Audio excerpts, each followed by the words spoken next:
The draft constitution to create the post of the vice president in Cameroon is the biggest scam of constitution that will ever exist in the history of Cameroon, and probably need to take the Guinness Book of Record for what people are explaining as to benefit Cameroonians. To me, I see it as more of a constitution to benefit the privileged few, and a constitution which is drafted to give President Paul Biya the legal ground to appoint any member of his family, of his choice, any of his friend, anyone whom he so chooses to replace him, and not the people who actually should have that privilege. Normally, President Paul Biya was elected on a mandate.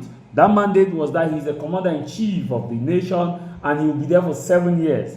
Now, if there's going to be a constitutional amendment about a successor to finish his term, possibly finish his term, or to be there if in case there is a need for a successor to continue with the term, that must go through a different constitutional provision, and that has to do or may involve a referendum, or why not wait the next election which is to come. Besides, during the 2025 presidential election, October 12, we were told by members of his party that President Paul Biya is strong enough, agile, active to be president of the nation. So what has happened? Why this rush of creating a post of a vice president, which there is a scam in it, which I will not necessarily a scam, there is a very big open door in it, which I will explain to you.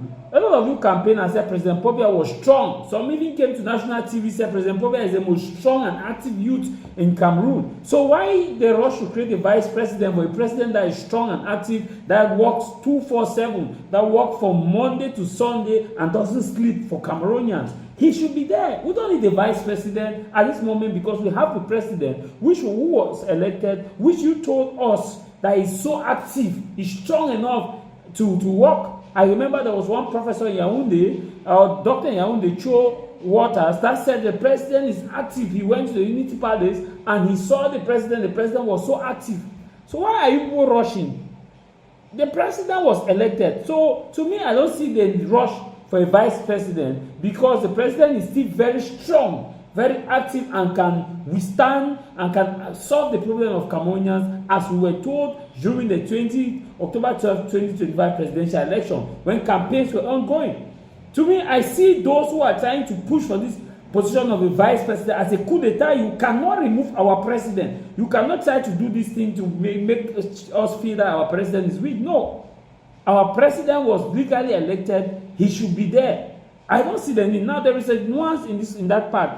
You see, when I tell people that this constitutional amendment which is coming is not for Cameroonians who are it's not for the ordinary citizens. It's not to save the face of democracy. It's to meet the privileged few. Yeah, very well. They said the interim president of the republic. Now, before I continue, there are some of you who have been misinformed that if the vice president is created and there is a possibility of a succession or the president resigns, that the vice president cannot amend the constitution, the vice president cannot sack any member of the cabinet, blah, blah, blah, blah, blah. It's a lie. It's a very big lie. I will read you the constitution. Some of you don't know what the constitution says. The fact which the constitution is hiding, which some of you don't even understand, I will read it to you as somebody who minored in law, and I will explain to you why this matter and why the vice president has the power if he assumes office. If the president in any case resigns voluntarily or by any factor or decides to say that I don't want to continue and the vice president takes over, that vice president has all the power because it takes over and automatically become the president, the interim president, to finish the mandate. I still have powers. According to the provision, sub 9 says the interim president, Article 6 sub 9 says the interim president of the republic may, the word may, neither amend the constitution nor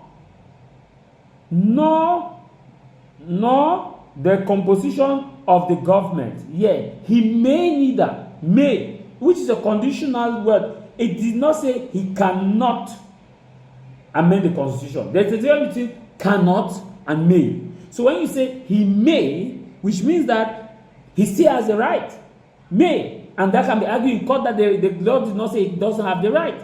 So when he takes over as an interim president, he has the right. There may neither amend the constitution, nor composition of the government. He may not organize a referendum or run for the office of president, run for the office of president of the republic. He may, again, may not organize a referendum. The key word is may, which means he can organize a referendum. He may not, and that can pass before a judge that the law did not say specifically. May not, and may not organize a referendum or run for the office of president of the republic. However, in the case of necessity related to the organization of the presidential election, the interim president of the republic may upon consultation with the constitutional council, may upon the word they may again upon consultation with the constitutional council, reshuffle the government. And you know what happened when somebody takes over as interim president? What happened? He can meet the constitutional council, and you know what the constitutional council always does? Whenever it's coming from the government bench, recevab fondé. When it's coming from the opposition bench, irrecevab non fondé. So at the end of the day, all the word may. So those of you who are saying that it's good, the interim president cannot modify the constitution, cannot. You are using the word cannot, but the text is not definite. If the text says cannot, it means that no matter what he does, he cannot. But the text did not say cannot. The text say may not run for the election, may not run, which means he can run and he can choose as well not to run. In consultation with the Constitutional Council, in case of necessity. What necessity? That word necessity. What necessity? Anything can fit in that word necessity. Oh, necessity because of finance. Maybe let's reshuffle. Necessity because of what is the necessity? The law needed to stipulate A, B in case of 1, 2, 3, 4, 5. When you say necessity, it's a blanket. Anything can happen. You see, Cameroonians, you have to open your eyes. When you look at this provision, open your eyes and read it. Open your eyes and read it. It is written before you, and the worst part of it is that some members of parliament are there and are seeing it and are pushing for the bill. Do you know why? Because they know that once it passes and is voted, they will give them huge money.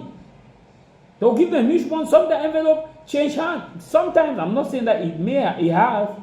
Sometimes it changes hand. We have seen in Nigeria where sometimes after a bill is passed, where you are told that the members of parliament who voted for that bill catch out. Just be observing. If this bill will pass, after that you see how lavishly some of your MPs will be living. You ask whether it's the salary of the parliament or is whatever. Because the law is clear. The law says may. You understand?